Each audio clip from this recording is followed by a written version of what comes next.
লাল প্রতিবাদের রং, লাল আন্দোলনের রং, লাল বিক্ষোভের রং। আমি বিএনপি হিসেবে এখানে আসিনি, আমি কোনো দল রিপ্রেজেন্ট করছি না। আমি রুমিন ফারহানা, বাংলাদেশের একজন নাগরিক। আমার তো অধিকার আছে প্রতিবাদ জানানোর, আমি সেই প্রতিবাদটাই জানাতে এসেছি। গোষ্ঠীর আন্দোলন না, এটি কোনো দলের আন্দোলন না, এটি কোনো ব্যক্তির আন্দোলন না, এটি গণমানুষের আন্দোলন। বাংলাদেশের 17 কোটি মানুষ একদিকে, আর কিছু সুবিধাভোগী সরকারের কিছু লেজুর বৃত্তি করা মানুষ একদিকে। আমি গণমানুষের সাথে। চলমান কোটা সংস্কার আন্দোলনকে কেন্দ্র করে দেশে যে ভয়াবহ ও অস্থির পরিস্থিতি বিরাজ করছে, এমন কঠিন সংকটময় মুহূর্তে সরকার বিরোধী জ্বালাময়ী ও আবেগতাড়িত বক্তব্য দিয়েছেন মাননীয় সংসদ সদস্য ব্যারিস্টার রুমিন ফারহানা। চলুন আমরা তার সেই জ্বালাময়ী আবেগতাড়িত বক্তব্য ভিডিওর মাধ্যমে দেখে আসি। স্থাপনার জন্য চোখের পানি ফেললেন। মনে হলো বাংলাদেশে মানুষ না হয়ে যদি একটা পদ্মা সেতু বা মেট্রো রেল হতাম, তাহলে হয়তো আরেকটু সহানুভূতি পেতাম। আমাদের ছেলেদের রক্ত ঝরেছে, আমাদের শিশুদের রক্ত ঝরেছে, এবং এই রক্ত ঝরেছে আমাদের দেশের আইন শৃঙ্খলা রক্ষাকারী বাহিনীর গুলিতে। এর চেয়ে দুঃখজনক, এর চেয়ে লজ্জাজনক বিষয় আর কি হতে পারে? একটা ব্যর্থ সরকার, এই সরকারের আর এক মুহূর্ত ক্ষমতায় থাকবার কোনো নৈতিক অধিকার নাই। আমার সন্তানরা রক্তাক্ত হয়েছে, তাদের সাথে সংহতি জানিয়ে আমি লাল পড়েছি। এটি কোনো গোষ্ঠীর আন্দোলন না, এটি কোনো দলের আন্দোলন না, এটি কোনো ব্যক্তির আন্দোলন না, এটি গণমানুষের আন্দোলন। বাংলাদেশের 17 কোটি মানুষ একদিকে, আর কিছু সুবিধাভোগী সরকারের কিছু লেজুর বৃত্তি করা মানুষ একদিকে। আমি গণমানুষের সাথে। আমি বিএনপি হিসেবে এখানে আসিনি, আমি কোনো দল রিপ্রেজেন্ট করছি না। আমি রুমিন ফারহানা, বাংলাদেশের একজন নাগরিক। আমার তো অধিকার আছে প্রতিবাদ জানানোর, আমি সেই প্রতিবাদটাই জানাতে এসেছি। লাল রক্তের রং, লাল প্রতিবাদের রং, লাল আন্দোলনের রং, লাল বিক্ষোভের রং। এবং আমার সন্তানের রক্ত ঝরেছে, আমার সন্তানরা রক্তাক্ত হয়েছে, তাদের সাথে সংহতি জানিয়ে আমি লাল পড়েছি। সরকার বলছে তাদের কোটা আন্দোলন দাবি মেনে নেওয়া হয়েছে, তারপরও তারা কেন আন্দোলনে? সরকারকে বুঝতে হবে গত 17 বছর তারা যে অত্যাচারের স্টিম রোলার চালিয়েছে, বাংলাদেশের মানুষকে একটা সেকেন্ড ক্লাস সিটিজেন বানিয়ে রেখেছে, দেশটাকে তার নিজের বাপের দেশ বানিয়েছে। আর আমরা যেন সকলেই এখানে অনুপ্রবেশকারী, আমরা যেন সকলেই এখানে রোহিঙ্গা, আমরা যেন সকলেই এখানে সেকেন্ড ক্লাস সিটিজেন, এমন একটা আচরণ সরকার বাংলাদেশের মানুষের সঙ্গে করেছে, তার জবাব দিতে এসেছি। সরকার বলছে যে এই ছাত্রদের কাঁধে ভর করে কেউ কারো কাঁধে, বাংলাদেশের মানুষ আজকে একদিকে, কোন দল, কোন গোষ্ঠী, কোন ব্যক্তি না। আমি বারবার বলছি, বাংলাদেশের 17 কোটি মানুষ আজকে একদিকে। জামাত শিবিরকে নিষিদ্ধ করে, এটা আপনি কিসের সংকেত মনে করছেন? এটা রাজনৈতিক একটা কৌশল, এবং এই কৌশল তো আওয়ামী লীগ সবসময় খেলছে, কোনো না কোনো রাজনীতি করছে। এত বছর ধরে তারা জামাতকে নিষিদ্ধ করেনি, এই প্রশ্ন তো সুশীল সমাজ তুলেছে যে কেন করা হচ্ছে না। তখন তারা বলেছে এটা আদালতের বিষয়। আদালতের বিষয় যদি হয়, তাহলে এই কোটা সংস্কার আন্দোলনের মধ্যে আদালত তো কিছু বলেনি, কেন নির্বাহী আদেশে তারা নিষিদ্ধ করলো? 1, 2 হচ্ছে বাংলাদেশের মানুষ কোন রাজনীতি নেবে, কোন রাজনীতি নেবে না, এই অধিকার কেবলমাত্র বাংলাদেশের 17 কোটি মানুষের। এটা সরকার ঠিক করে দিতে পারে না। বিএনপি নেতাদের এই যে ধরপাকড় হচ্ছে, বিএনপি নেতাদের যে ধরপাকড় হচ্ছে, এটা শেষ। নেতাদের যে ধরপাকড় হচ্ছে, তারা বলছে কাকে ধরপাকড় হচ্ছে না?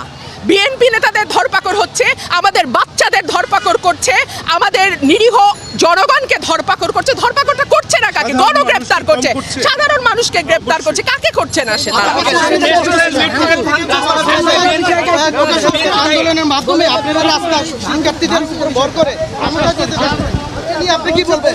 বাংলাদেশে কে ক্ষমতায় যাবে, কে ক্ষমতায় যাবে না, এটা নির্ধারণ করার একচ্ছত্র মালিক বাংলাদেশের জনগণ।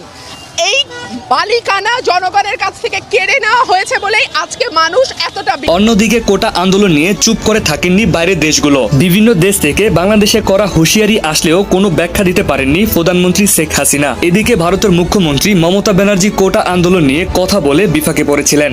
মমতা ব্যানার্জিকে বাংলাদেশের পক্ষ থেকে পত্র পাঠিয়ে স্পষ্ট বলা হয়েছিল অন্য দেশের বিষয় নিয়ে নাক না গলাতে। এছাড়া কলকাতার অনেক নায়ক নায়িকারা কোটা আন্দোলন নিয়ে কথা বললেও কথা বলেননি ভারতের প্রধানমন্ত্রী নরেন্দ্র মোদী। তবে কাল এক সভায় বাংলাদেশের পরিস্থিতি তুলে ধরে তিনি বলেন, আমরা এখন পর্যন্ত বাংলাদেশকে কোনো বার্তা দেইনি, কারণ আমরা ভেবেছিলাম বাংলাদেশের সরকার কোটা আন্দোলন নিয়ে দ্রুত সমাধান করবে। কিন্তু আজ 20 দিন হলো, অথচ এই আন্দোলনের নামে নৃশংস প্রাণহানি ও নির্যাতনের সমাধান এখনো করতে পারেননি বাংলাদেশ সরকার। তাই আমাদের একটাই দাবি, বাংলাদেশের এই ভয়াবহ পরিস্থিতি থেকে সুষ্ঠু ও শান্তি পরিস্থিতি ফিরে আসুক। প্রধানমন্ত্রী, আপনাকে উদ্দেশ্য করে বলছি, আপনি ইডেনের ছাত্রী ছিলেন, তাহলে আপনার বুক কি কাঁপে না? আপনার বোনদের কিভাবে তারা কালকে মারছে? এক ছাত্রী লিখছে, আমার বাবা কোনোদিন আমার গায়ে হাত দেয়নি, আর সেই ছেলে সেদিন আমার বুকে হাত দিছে। আন্দোলনের নামে আমাদের শারীরিক নির্যাতন করা হচ্ছে, কেন আমার বুকে গায়ে হাত দিবে?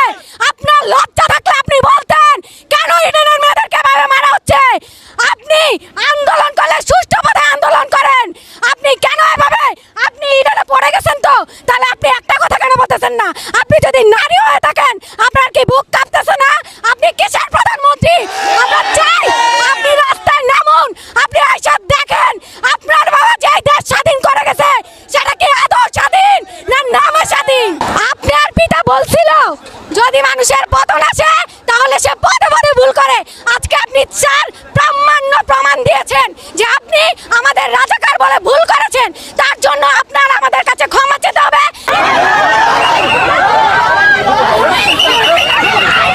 আপনার ছেলের মুখে রক্ত দিতে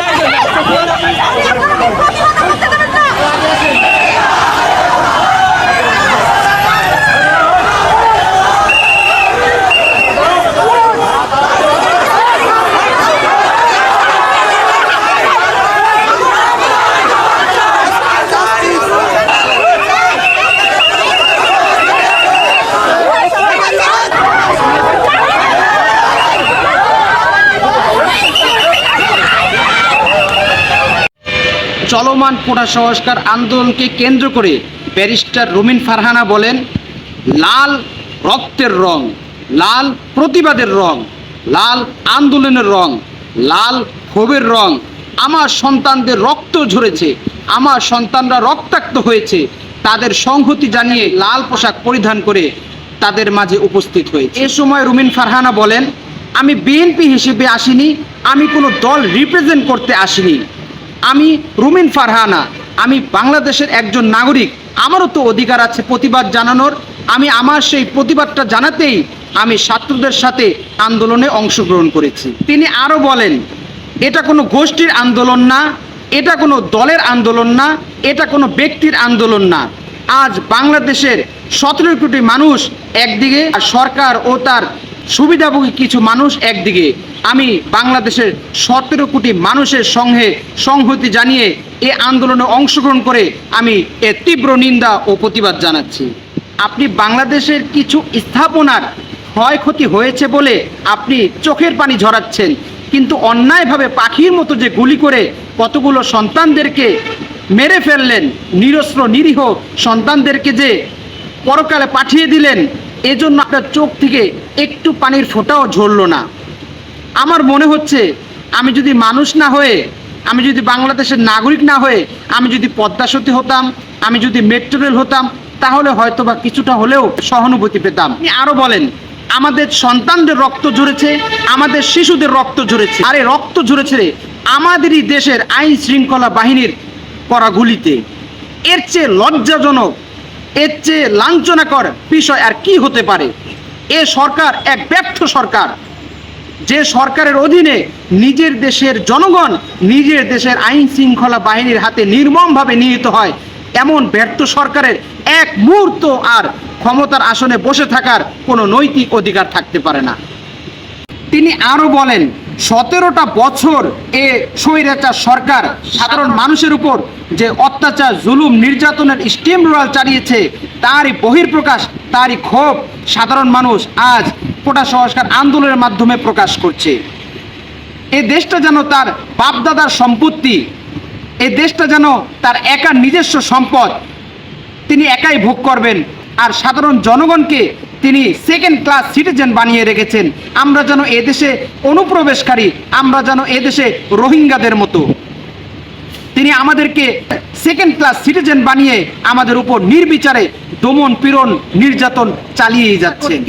এ সরকারের ধরপাকড় থেকে কে রেহাই পাচ্ছে? সাধারণ রিকশাওয়ালা থেকে নিয়ে শুরু করে সাধারণ জনগণ, ছোট বাচ্চা, স্কুলের স্টুডেন্ট, সাধারণ রিকশাওয়ালা, দুধওয়ালা, পথচারী, কেউ এই সরকারের দমন পীড়ন ও ধরপাকড় থেকে রেহাই পাচ্ছে না। যাকে ইচ্ছা হয় তাকেই তুলে নিয়ে যাচ্ছে।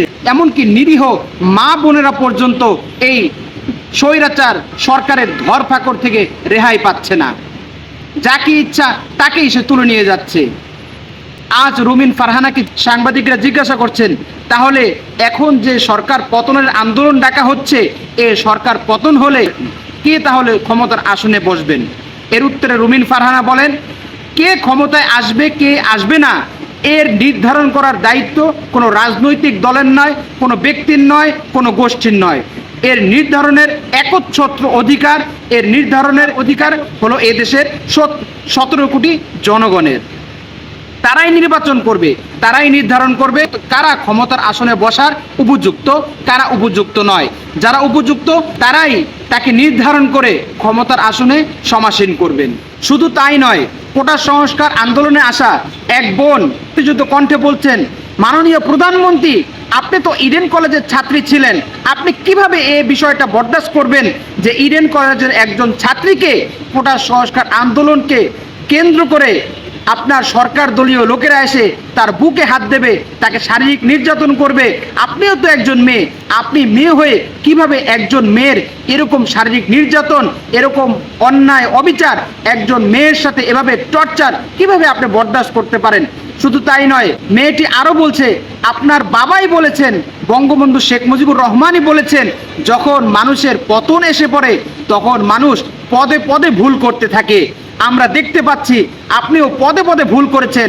আপনি আমাদেরকে রাজাকার বলেছিলেন, চেয়েছিলাম আমরা অধিকার, হয়ে গেলাম আমরা রাজাকার। আপনারা আমাদের রাজাকার বলেছেন, তাহলে কি দেশ আদৌ স্বাধীন হয়নি? দেশ কি আবারও স্বাধীন করতে হবে? আপনি নিজের দেশের জনগণকে আপনি রাজাকার বলে গালি দিচ্ছেন, তাহলে আপনার দেশের সুনাগরিক আর কে বাকি থাকে? তাই ওই মেয়েটি বলছে, আমি মাননীয় প্রধানমন্ত্রীকে বলবো, এখনো সময় আছে, আপনার উচিত ছাত্রদের কাছে ক্ষমা চাওয়া। কেন আপনি ছাত্রদেরকে অন্যায়ভাবে রাজাকার বলে গালি দিলেন? কেন ছাত্রদেরকে নির্বিচারে গুলি করলেন?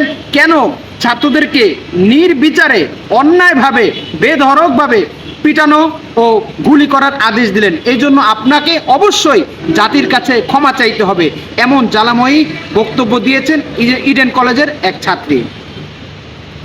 অবশেষে আমি বলতে চাই, এখনো সময় আছে। যারা দেশ পরিচালনার দায়িত্বে রয়েছেন তাদেরকে আমি সবিনয়ের সাথে অনুরোধ করতে চাই, এখনো সময় আছে। আপনারা ছাত্রদের যথাযথ যে দাবিগুলো রয়েছে সেগুলো মেনে নিন এবং দেশকে সকল প্রকার অস্থিতিশীল অবস্থা থেকে মুক্ত করে সুষ্ঠু ও শান্তিপূর্ণ একটি পরিবেশ দেশে ফিরিয়ে আনুন।